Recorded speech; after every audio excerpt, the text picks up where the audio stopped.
Hi, everyone, and welcome back to Immigration Talk Show. I'm your host, Sam. And before moving ahead, let me read out this very important disclaimer. By watching our videos, you agree and understand that the information provided by our experts and attorneys, including comments and replies from users, is not a legal advice. So, use of information at your own risk. All right, friends, after this very important disclaimer, once again, welcome back everyone to Immigration Talk Show.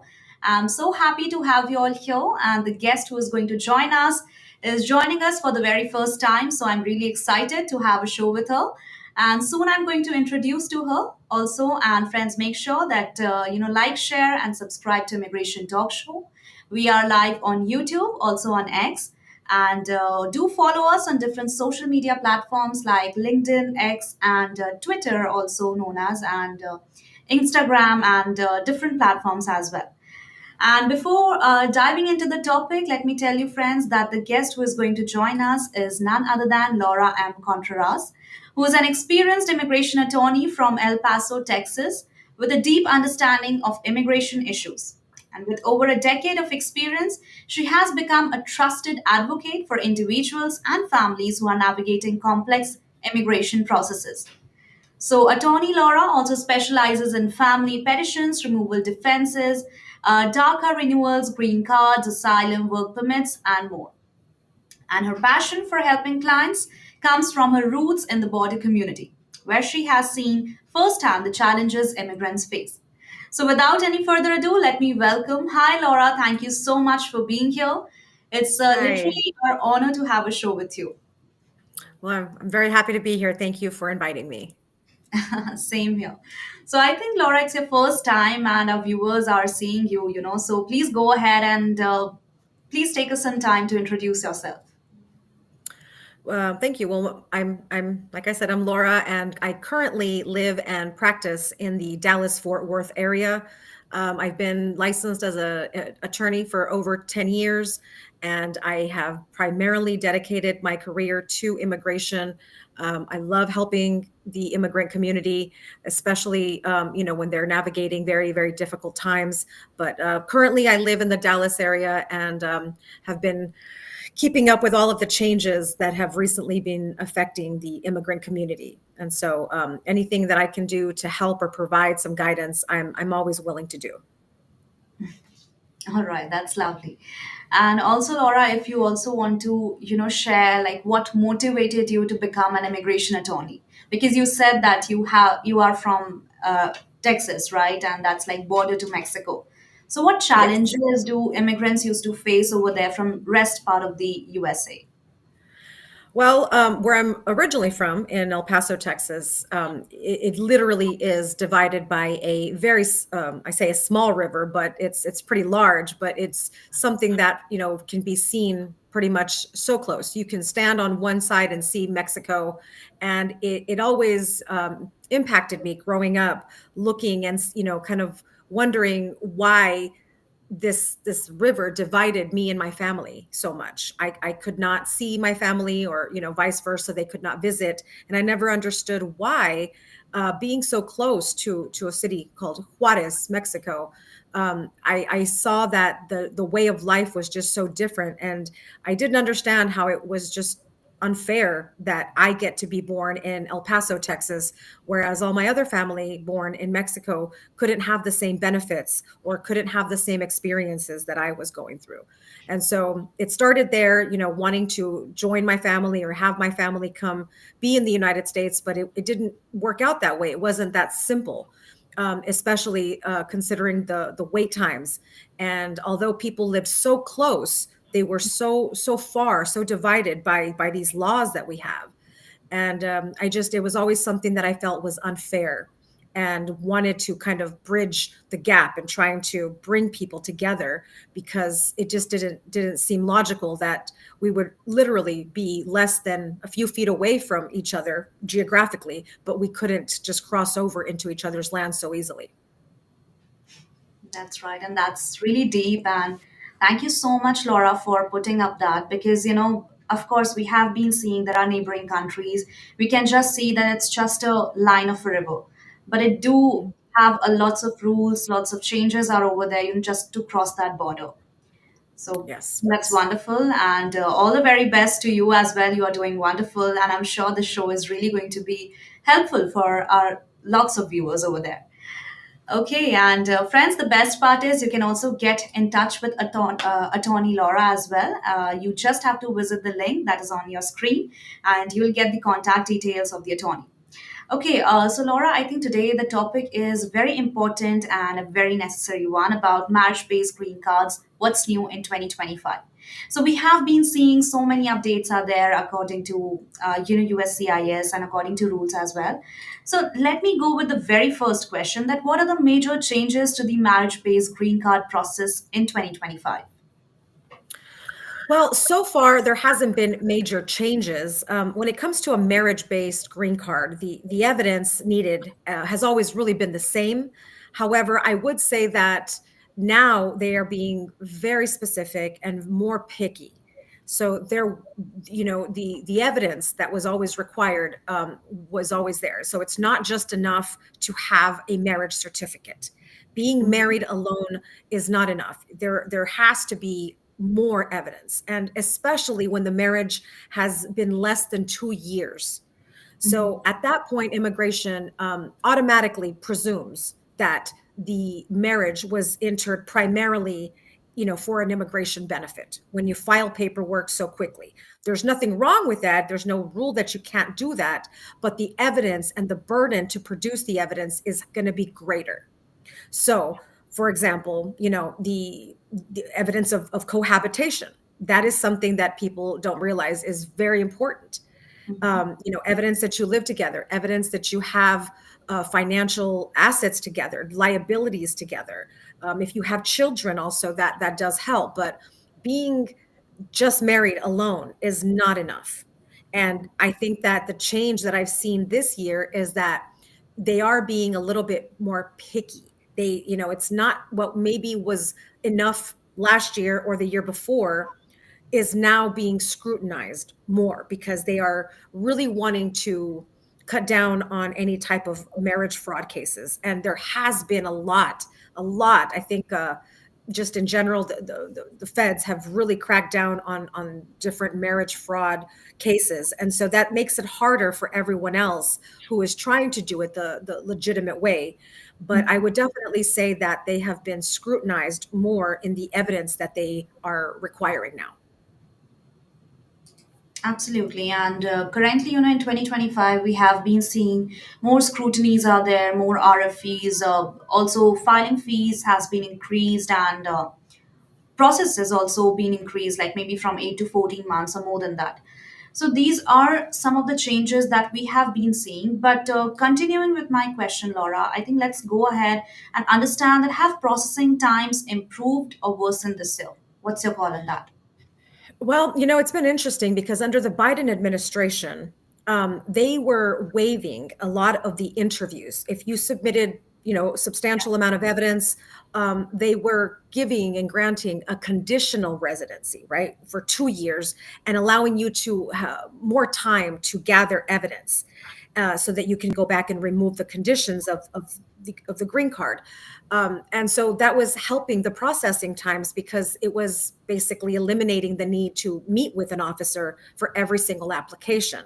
Mm-hmm. Now, I have been told by USCIS that now every single application will be receiving an interview. Wow. And so, for example, I have cases that were filed around approximately October, November that have all already had their interviews by April, May.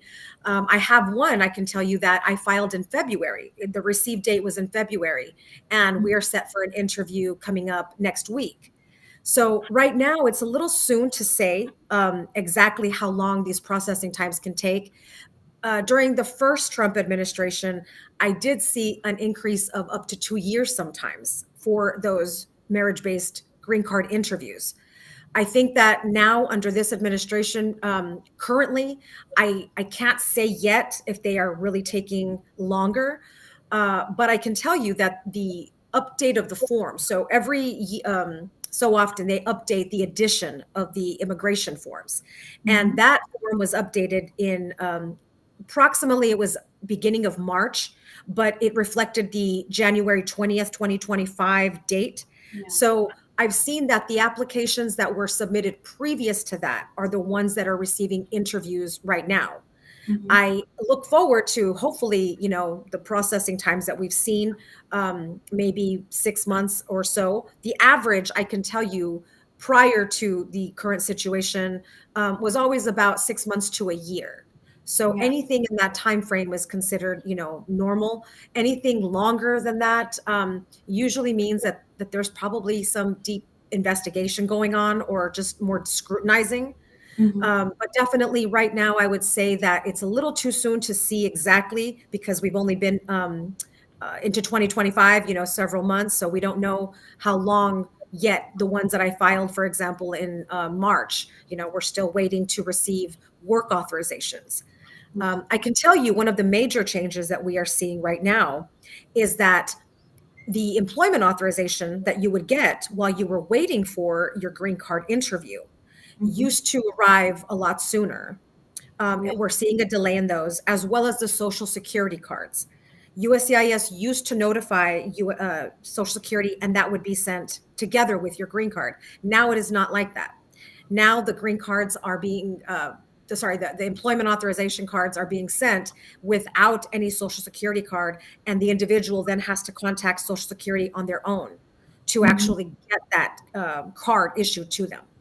So that is something that I've seen happen recently that is delaying the process of someone being able to, work while they are waiting for their interview. That's right. And I think it will be late because, so many processes happening and frauds have been also taking place regarding marriage base. So we can't expect, that now I think it's little difficult to build that trust to different applicants also because there have been so many fraudulent activities have been taking place. So I think Right. it will take time, but sooner or later, I think everything will settle down. So friends, just be little, be hopeful, have some positive attitude, and have patience because I think everything will be okay. Until the time, also make sure that you like, share, and subscribe to Migration Talk Show because we do have these amazing shows and. Go ahead and participate in these webinars, ask questions because we are here live for 1 hour and make use of this. Okay, so Laura, let's continue with this. Are there new forms, documentation requirements, or fees introduced in 2025? Well, in 2024, there was a fee increase across the board on a lot of applications, and those are still in effect. There have not been announcement of any new fee increases as of yet. But the forms that I mentioned, every form on the bottom of the page has an addition. And as of right now, the I-485 is the most recent update that they've had. All of the other forms on the USCIS website, it'll state the date that is the most required or the most recent form that is required.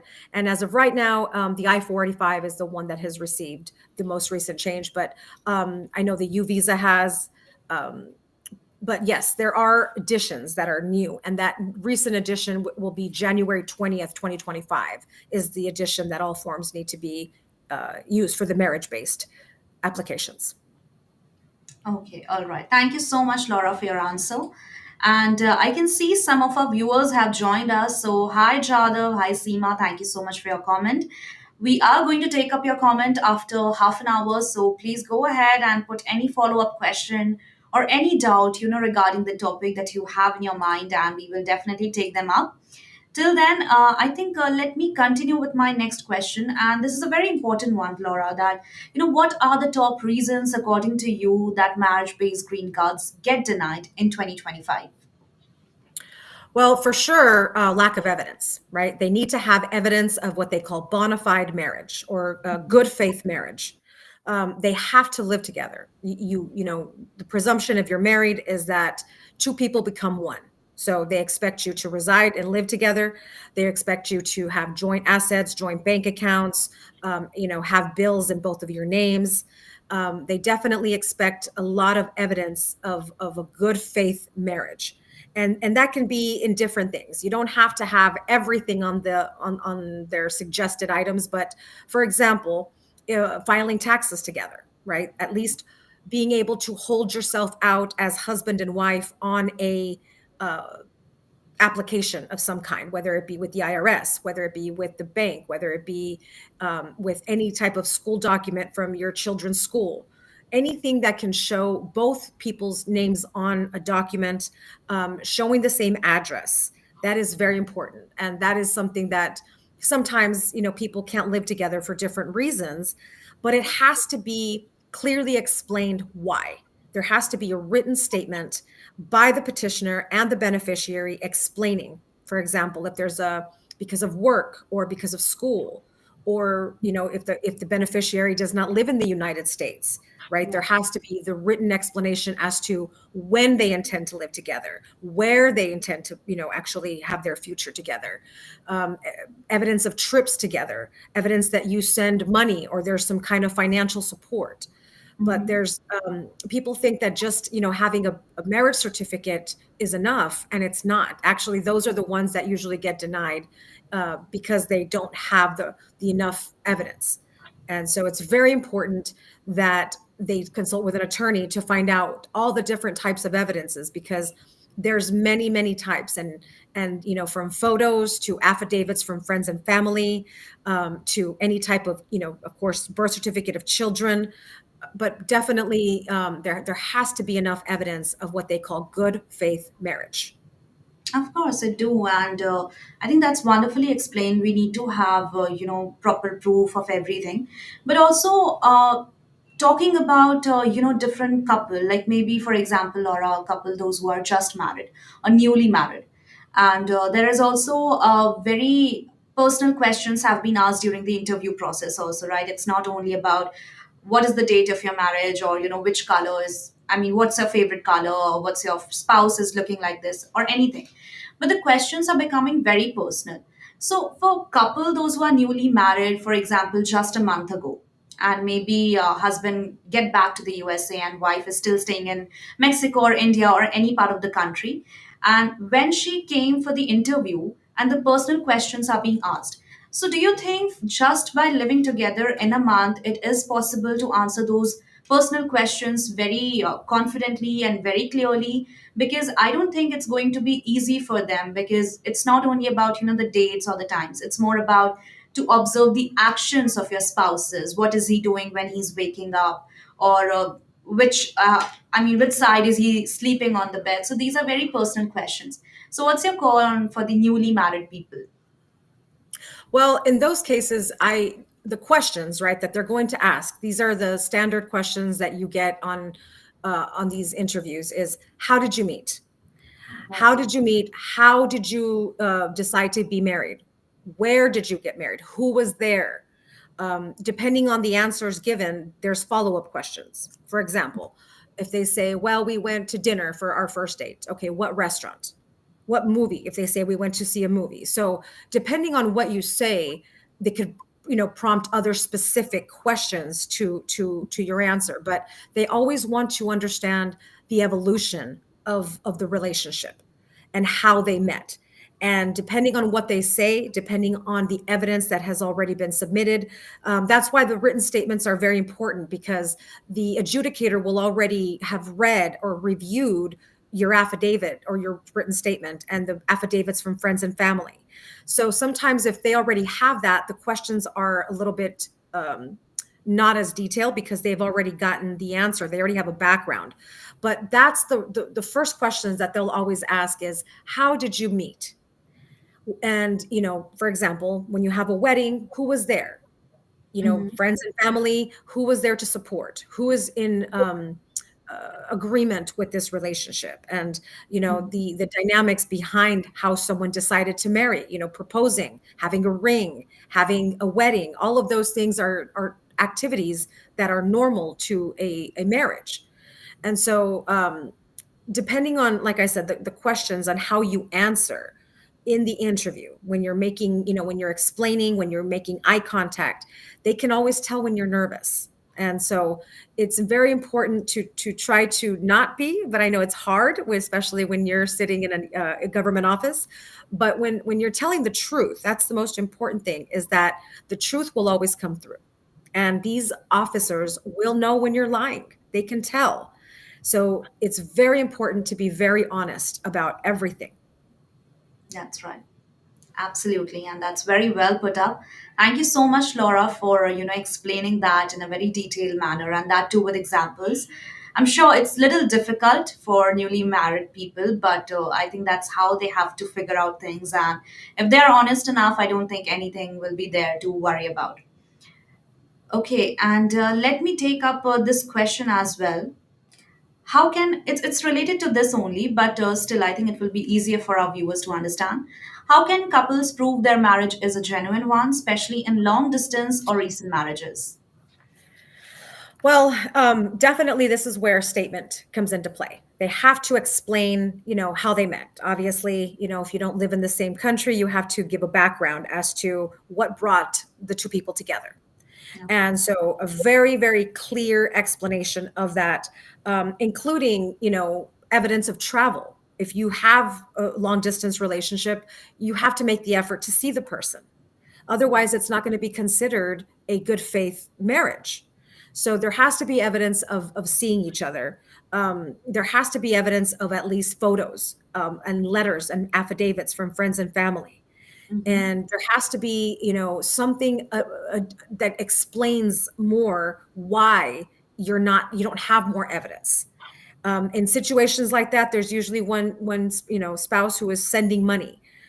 There's video call logs, there's text messages, there's things that you can do to show how you interact on a daily basis together.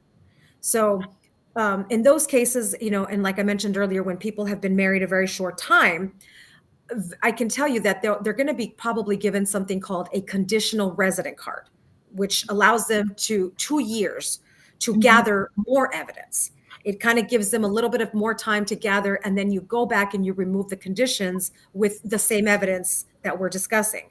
So if someone has been married less than 2 years, or if they don't have enough evidence because they live apart, once they are given a green card, it kind of gives them you know, a, another opportunity to gather new evidence since obtaining the green card, and then it gives them, opportunity to submit it and remove those conditions.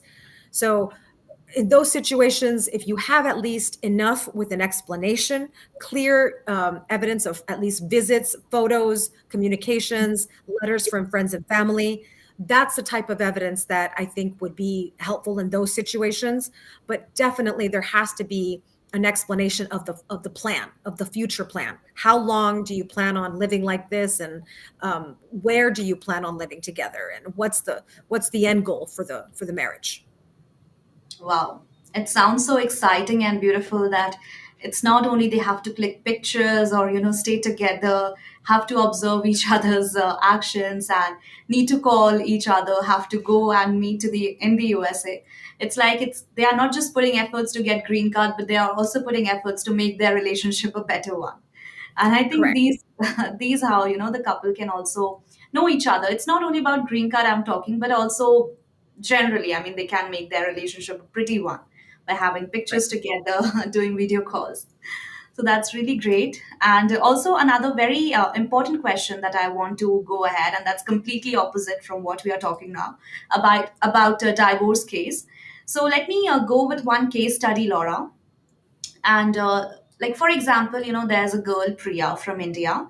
She married to Alex, who was a US green card holder, and they applied for Priya's green card in early 2025. But soon after applying, what happened, the couple started to have some serious issues, and they filed for divorce after some time, and that too before her green card interview happened. So USCIS found that the couple is having some issues together, and they have filed the divorce as well, and that is pending. Since the marriage was ending, also, so Priya no longer qualified for a green card through Alex, and also the result was that her application was put on hold and lately, get denied. So, my question to you is that what impact does a pending divorce or separation have on a green card application in 2025? Well, it depends. It depends on where the people are located. It depends on the reason for the divorce. Now, assuming that there is no cruel treatment, and assuming that in this case it's a legal permanent resident that's petitioning, but assuming that the person is not in the United States yet, okay, Mm-hmm. and they are going to be doing a consulate interview, right, to enter with the visa. If there is a divorce pending before that, then the person will not be approved.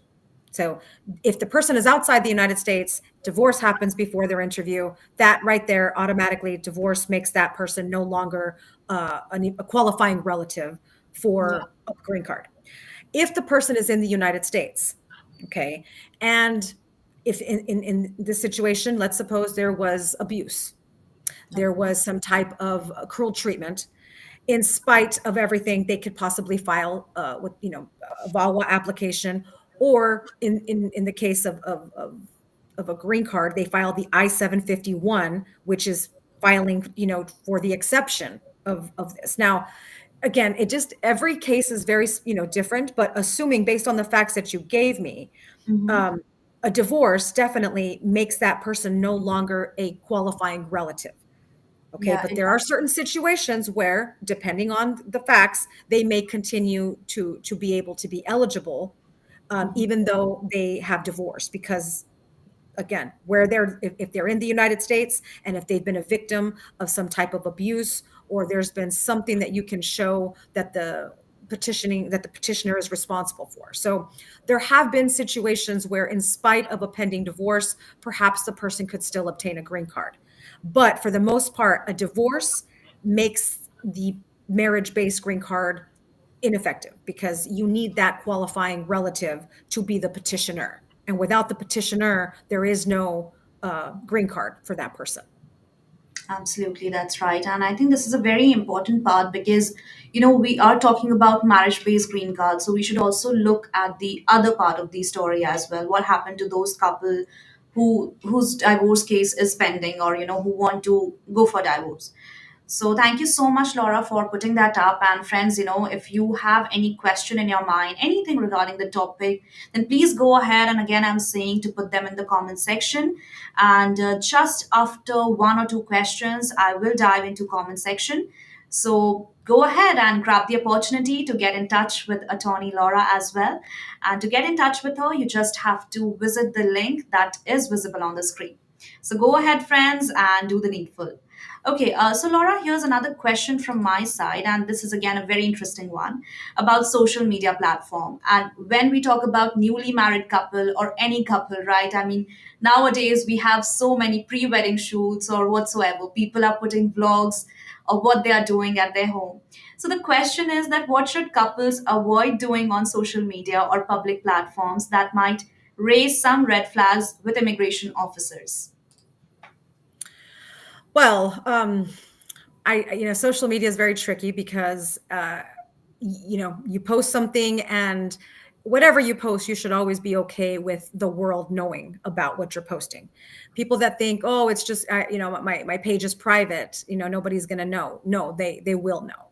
So, for example, if you have a couple, and one of those people are posting pictures with other people, people of the opposite sex, or always just kind of not with their spouse, and they don't travel with them, they travel without the spouse, they make comments, inappropriate comments about other people, things like that, it can be looked at very negatively. So definitely, in when you're going through the process, I would always advise, be very careful what you post. And yes, USCIS and immigration as a whole, they have ways of looking at everything. So Yeah. if you are going to be active on social media, which I try to suggest not to, just for the purpose of giving less scrutiny to you, but definitely, post pictures with your spouse. Don't put yourself as single when you're married. um, Things, don't be in situations and posting pictures, or posting about, a lot of people post when they're fighting, or when their spouse or their significant other is doing things, that they don't like. You don't want to put that kind of drama on Facebook, because then it becomes a toxic relationship. And so privacy is key when it comes to social media, but definitely posting it or putting yourself as single is not a good idea when you are going through the green card, process with your spouse. It does. And I think it's not only about, for the process. But generally, also, it's not a good idea to post so many things on social media. It will harm the Exactly. relationship. Okay. Exactly. I think that's not just, Laura, you are not just giving advice in terms of an immigration attorney, but also as a consultant, as a couple consultant. Yes. Okay, that's great. And let me go ahead, friends. It's almost time. It's 30 minutes right now. And let me take up Jadav's question. So, hi, Jadav, and thank you so much, for putting up this question. My spouse and I just got married in March 2025. I am a US citizen, and she is on a student visa that expires in October. With the new policies in 2025, is it safer to file for adjustment of status right away, or should we wait until after our honeymoon trip abroad this summer? Well, it depends, right? So it seems that this individual has legal status, independent of the marriage. They have F1, right? They're a student, which means that they are able to travel and come in based on their eligibility of their F1 status. So that's good that they're able to do that. However, upon return, right, the intent of the reentry is what the officers will look at.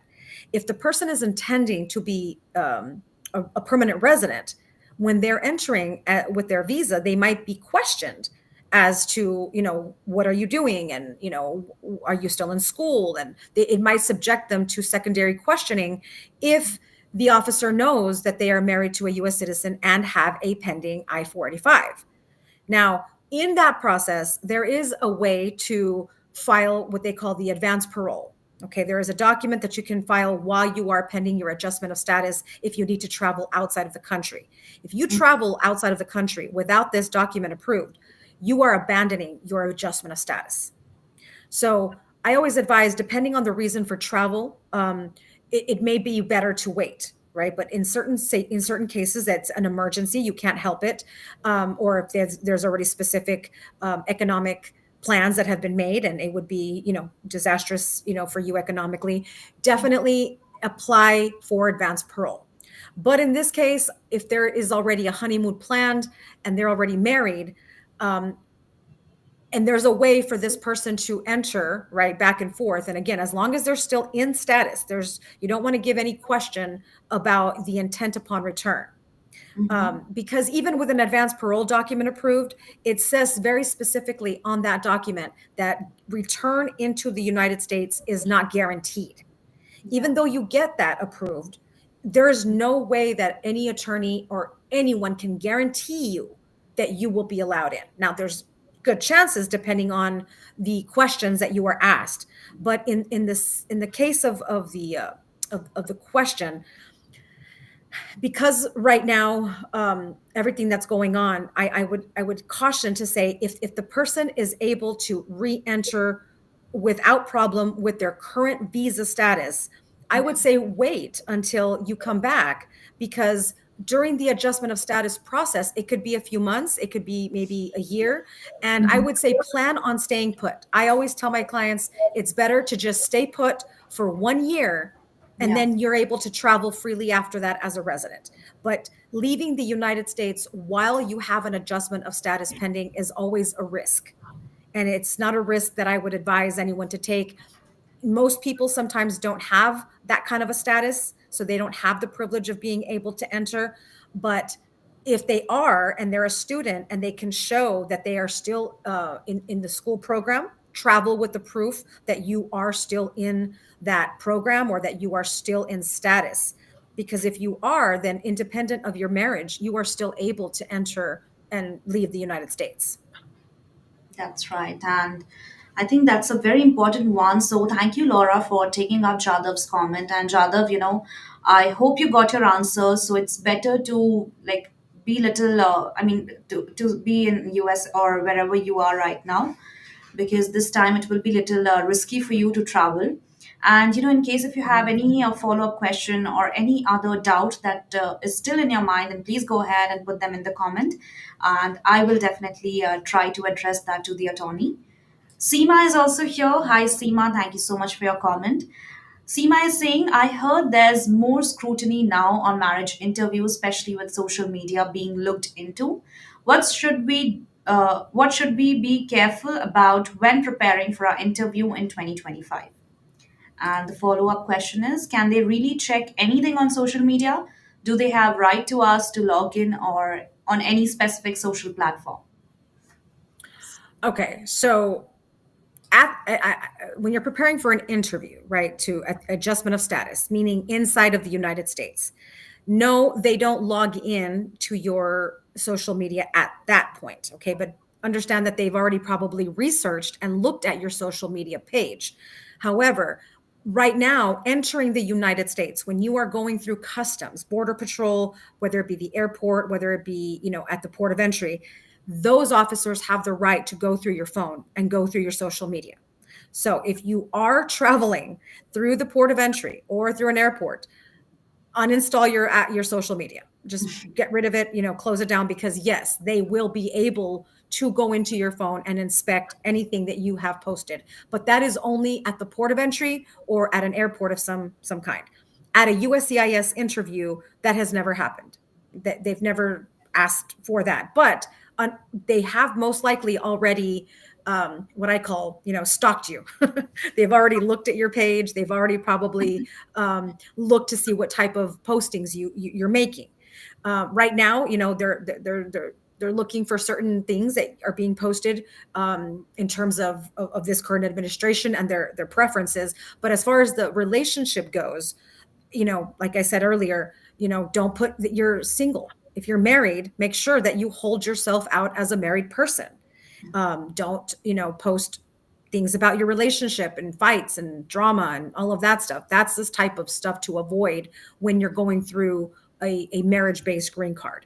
But the only time that immigration has the right to go through your phone and actually log in to your social media, and they'll actually, I believe, even be able to extract information from there, is when you are going through a port of entry. So travel with a burner phone if you are traveling, or just, uninstall all of the social media apps to avoid that.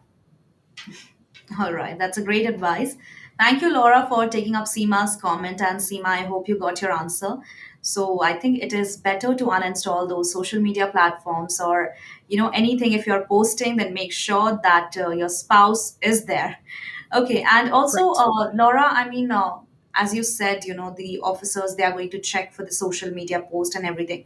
Will DMs will also be checked? Will messages will also be looked upon by the officers, or only the post and the pictures? Normally, again, they can't log into your phone, but they ask you for, for example, that you provide your email. You can put your email, and sometimes there's ways to pull up all of people's social media based on that email address. Yeah. So definitely there's ways for people to look at your social media page depending on, what you're posting. But again, whatever you post, you're assuming that the officers, or anyone for that matter, can see your page. And at the interviews themselves, they're not going to tell you, oh, let me log in and see your messages. It's not like that. However, those messages between, the couples, that can be a form of bona fide marriage evidence, right? If the couples are not in the same city or state, the messaging back and forth, the video calls that you do, those are logs that can be used to show your daily communication with that person. So, and depending on the situation, it might be beneficial to have those printed and submitted as part of the good faith marriage. But other than that, no, the officers at the interviews cannot ask you for that information. But they can look at your page, and whatever is public to be seen can be seen by anyone. Absolutely. All right, that's great. Let me go ahead with our next viewer's question, and that we got from Nirav. So, Nirav is asking, what are the specific documentation and evidence requirements for meeting the income requirements for a marriage based green card application? And are there any exceptions or alternatives for sponsoring spouses who do not meet the 125% of federal poverty guidelines threshold? Okay, well, and this depends on the person, the sponsoring spouse income tax, filed income tax, and how many dependents they have. So, Mhm. depending on how many dependents, let's suppose that it is a husband and wife with two children. Okay, so that would be considered a total of two dependents, let's say, and the spouse. the spouse would be considered three, the dependent number three. Okay, so according to the poverty guidelines, there's a certain income requirement that a person with three a household size of 3 to 4 have to make. I believe it's somewhere around the $30,000 to $40,000 range. If the person does not meet that, let's say that they make 25,000, then they have to have a joint co-sponsor. So someone else who can qualify and meet in addition to the sponsor. It's not supplementing, right? The joint co-sponsor has to make enough money by themselves to not only sponsor their own people, their own household, but also the immigrant. So the immigrant is considered an additional dependent for that joint co-sponsor. So the spouse, if they don't earn enough, and a lots of times this happens where the beneficiary spouse is the husband and he's the breadwinner, and the wife is a stay-at-home mom and there's no income, so they have a joint co-sponsor, and that person has to earn enough to not only again have their household but also include the immigrant as the additional dependent. So that amount changes and fluctuates depending on the number of household size of the actual sponsor. Okay. All right. All right. Thank you so much, Laura, for putting that up. And Nirav, I hope you got your answer. And, in case if you have any follow up question or any doubt that is in your mind, then please go ahead and put them. And soon we are going to take that up. Seema is here. And before Seema's comment, let me tell you guys that Jadav, Seema, and Nirav, guys, if you haven't subscribed to Immigration Talk Show, then do it right now. It takes less than even a second, so that you will get to understand these amazing shows. Why do we have here? And please go ahead and like, share, and subscribe to Immigration Talk Show. Okay, let me go ahead with Seema's comment here. This is what I want to understand, and this is the follow up question, Laura. If they have gone through my Facebook page and if they do not see that particular application on my phone, can they ask to enter the login and password for Facebook? Um, no. So at a marriage-based interview, they're not going to do that. That's never happened. That's not something I've ever seen. The most important thing that they can look at when it comes to your marriage-based green card evidence is the evidence of good faith marriage. The social media is a part. It's not something very detailed, but it is part. That's why whatever you post it's assumed that can be seen. But to actually log in and to see messages, that is not something that is usually done at the USCIS field office. Again, that's something that Customs and Border Patrol at a port of entry has the right to do because of safety and national security threats. Now, I will say, in this administration, anything you post on social media, regardless of it having to do with relationship, right, has nothing even to do with your marriage. Right now, any negative post about the United States or about the president are being scrutinized. So independent of your relationship and what you post, yes, your posts on social media are what they're looking at to see what type of person you are. So social media can also help give them other insights into you and your life and your activities. But for the purpose of establishing a good faith marriage, the most important part are the financial liabilities that you have with your spouse, your taxes, your cohabitation, the letters of support from friends and family. Again, they want to see the good faith marriage where both of your names appear together and that you have a life together. Social media gives a little glimpse of things, but not too much to the degree that they are actually logging into your phone at a USCIS interview. So I hope that kind of makes sense. Still, they can still see your post, and it's not just limited to your relationship. So going back to what I said earlier, if you're married, make sure you're married on Facebook and on all social media platforms, and that you're not posting things that would be considered, maybe this person is not married or this person looking like they're single. In addition to that, social media is being used not only for the relationship issues, but for other social issues that are going on right now. Wow, very insightful, really very insightful. Thank you so much, Laura, for putting up so much on the table, and it's really, very great to have these lovely conversation with you. Okay, and with your permission, Laura, I want to go ahead with our Facebook group as well because there are also viewers who have posted a lot of questions. So I think it will be okay for you. Okay. That's great. Okay, so these are some of the Facebook questions that we got from our viewers. This is not directly related to our topic, but these are the random questions. The question is there a cover letter to respond to RFE for Form I-485 and I-864? I just remember getting the letter stating what I need to send and to attach a copy of that letter. But someone is saying it comes with an additional letter that they provide for you to send back. So is this true? Yes. So an RFE, which is a request for additional evidence, usually you receive that, and on the page, there's maybe sometimes 3 or 4 pages, and there is a barcode. Okay, there is a barcode, usually located, if not on the first or second page, and they instruct you to put that letter, the letter that you receive, on top of your response. So the cover letter itself is something that you can write and you can explain what is attached. Me personally, as an attorney, I always do a cover letter, that has the tracking number. I provide a table of contents so that the person knows what is attached to the evidence.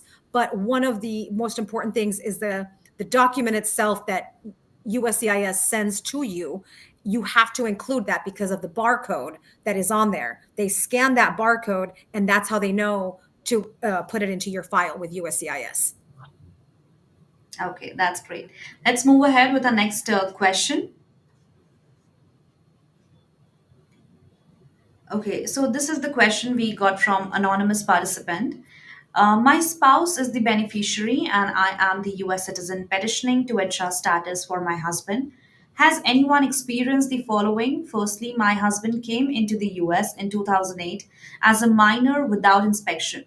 So he doesn't fall under 245I. Okay, 245. So, has anyone experienced this? What did you do? And I will be speaking with a lawyer on Monday. But I'm curious if anyone has gone through this and still was able to adjust status. Yes, Laura. Okay, so without proof that someone entered the country legally, if they don't have some sort of a parole document or some sort of legal entry, you are not going to be able to adjust your status inside of the United States. There are very few exceptions.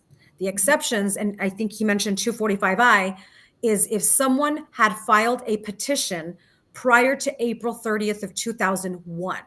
So 245I is the section of the law that says people that were a beneficiary on some type of application filed before April 30th of 2001.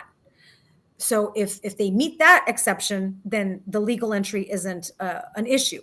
But having that, that they entered in 2008, very unlikely that they would qualify for 245I.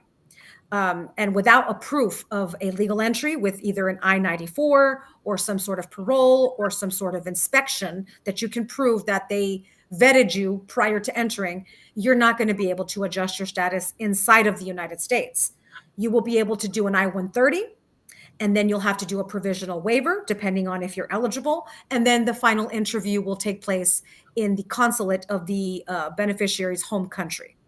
So the requirement to do adjustment of status inside of the United States is proof of a legal entry, and then of course a marriage to a immediate relative, and of course having no inadmissible crimes. You can't be convicted of certain crimes. So, but the question tells me that the person most likely will not be eligible for adjustment of status unless they meet some type of an exception.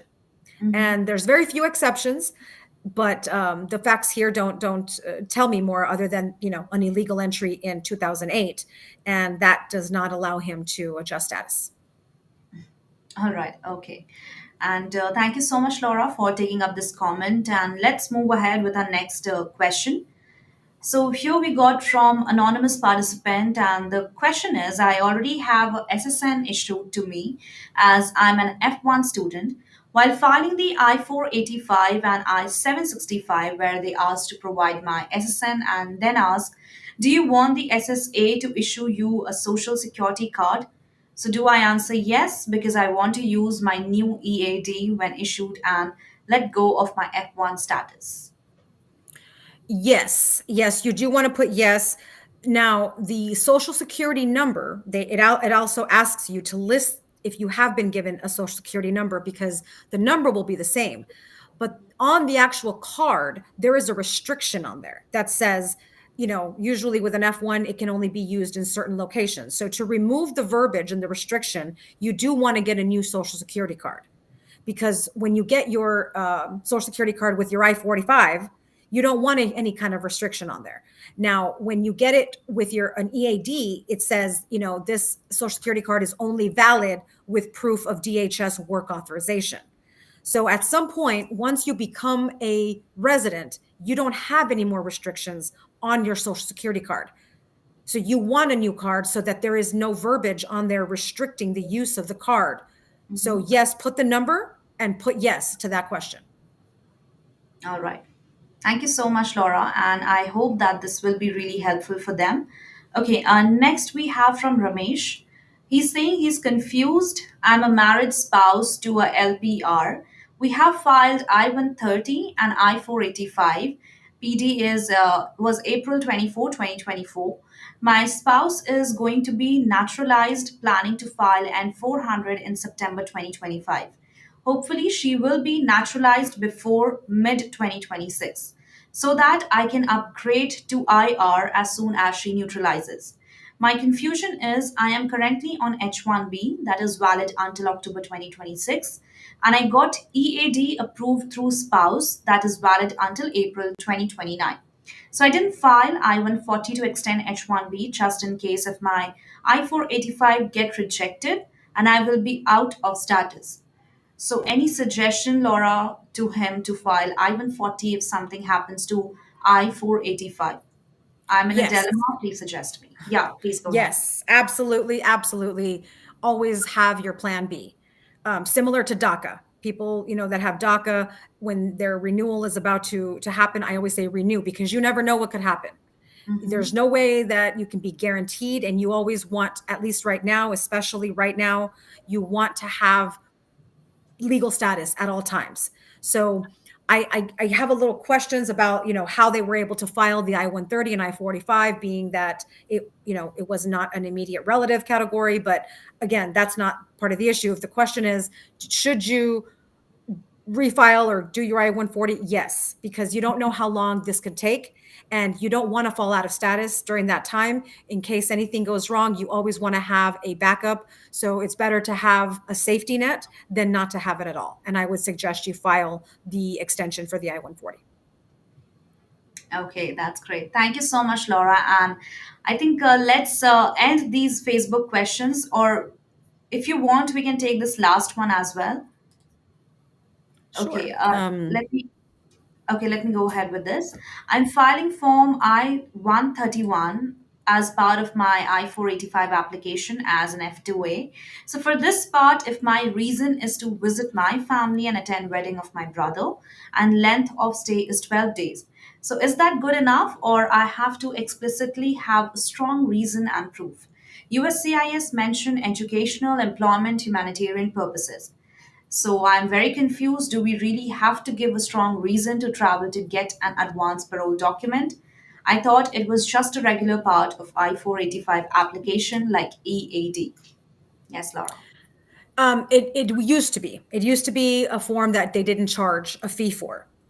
Last year in April, they did start charging, I believe, $675 to file the I-131. And the answer is, it depends. It depends on the adjudicator. Now, a wedding can be considered, sometimes a humanitarian purpose. But normally, when you have a pending I-485, leaving the country while that is pending is not encouraged. It is considered abandoning your application. So that's why they want you to have a strong reason, an emergency of some type or something to that effect. Now, that doesn't mean you can't try, but that might not be considered an emergency for the adjudicator who is looking at that application. So Again, I had mentioned earlier, I strongly discourage traveling outside of the United States while your I-485 is pending. I know it might be tough, but you're going to save yourself the scrutiny of returning, because even with the approval, there is not a guarantee that you will be let in. And I say this because you can get an approval, you travel, you get to the border, they look at your phone. Let's say both say they look at your phone and they decide, you know what, I don't want you to come in. Yeah, And it doesn't matter what you have already approved. It doesn't matter what you're not going to be allowed in. Or if you have been arrested, if you have any criminal inadmissibilities, right? That could be a reason for the port of entry to turn you away. yeah. So just because you have something approved does not guarantee reentry. And I would suggest that you wait until you have your green card and then, travel. But it's something that you don't know until you try it, as long as you know that there are risks and there is not a guarantee. And so you travel at your own risk. That's right, and that's very well put up. And absolutely, it's little critical time right now, and things are not very much settled. So, friends, I think this is a very great advice for you to keep yourself safe. It's better not to travel outside the US because that's a better, safer option.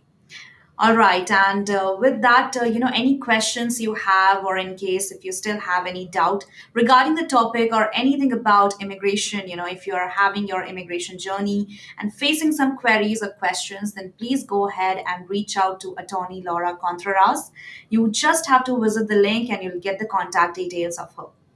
And with that, Laura, it's almost end of our show. 1 hour is done. Mhm. So, firstly, thank you so much. I really enjoyed from my side. I loved your answer. You were completely, simplifying the answers in a very great way with great examples. So, according to me, it was really a great show. How about you? How did you like our show in the first time? Yes, it was great. I really enjoy helping people. I know sometimes this process can be very confusing. And I always say, talk to someone, talk to an attorney. Don't talk to a notary. Don't talk to someone who knows someone who knows someone. Always get it straight from an attorney, because you can be easily misled. And people always, sometimes take the wrong advice. So I always enjoy helping people. And I've really enjoyed my time talking to you, Sam. Oh, that's so sweet of you. Thank you so much, Laura. And I'm sure our viewers have really enjoyed, watching this session because we have got great engagement. And soon they are looking forward to our next session. So, friends, don't be upset. This is just our first episode, and soon we are going to have many more episodes with Attorney Laura. So, I think, Laura, that's all. It was really great having you. And any last message, before leaving, that will be great enough. Just to, right now is a very things are changing daily. So very, when you're doing a process, make sure that you're keeping up with all of the information.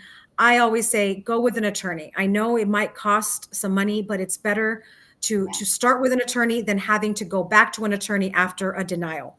I have seen people come to me when they've already kind of hit the end of the road, and I try to help them as much as I can, but it can be preventative. It's better to prevent than to react to a notice of intent to deny, or even a denial. Sometimes appealing the denial isn't as easy. So if you start and pay from the beginning, because the appeal, they charge you money for that too. So you're wasting sometimes a lot more money not getting the proper legal advice from the very beginning of your process. Absolutely. And instead of putting, wasting their money to somewhere wrong, it's better to invest your money, have a consultation with the best attorney. And of course, Laura is here and she's going to help you out. So, friends, go ahead and reach out to attorney Laura Contreras by visiting the link. And I'm sure you will be able to, have like you will get all your answers to all your doubts, all your queries. So, with that, thank you so much, Laura, for being here. It was really lovely having you. Looking forward to many more shows with you. Until then, have a great Yes. day and thank you so much for being here again. Likewise. Thank you very much. Have a wonderful day. Thank you. Same here, same here. All right, friends. So that's all for today's episode. I hope you liked watching this webinar. And in case if you have any question, then please go ahead and put them on the comment section. Maybe not now, but soon we are going to answer those questions in our session as well. So thank you so much. Don't forget to like, share, and subscribe to Immigration Talk Show. We are live on YouTube, also on X, available on different platforms: LinkedIn, Facebook, X, and on Instagram as well. So do follow us on these many platforms. Until the time, if you haven't subscribed it, do it now. Thank you so much for being here. See you next time. Till then, take care, everyone, and good luck.